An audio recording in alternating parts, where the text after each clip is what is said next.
पाकिस्तान में 4 लाख से ज़्यादा अफराद कोरोना वायरस का शिकार। महलिक वायरस ने मजीद 39 अफराद की जानें ले ली। इस्लामाबाद हाई कोर्ट ने जलसों पर पाबंदी की दरख्वास्त मुस्तरद कर दी। साबिक वज़ीर आज़म ज़फ़रुल्लाह जमाली इंतकाल कर गए। वज़ीर आज़म और आर्मी चीफ समेत अहम शख्सियात का इंतकाल पर इजहार अफसोस।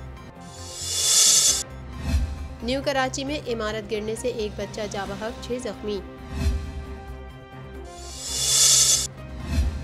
नवाज शरीफ को इश्तिहारी करार देने की ज़रूरत ना थी, वफाकी वज़ीर असद उमर।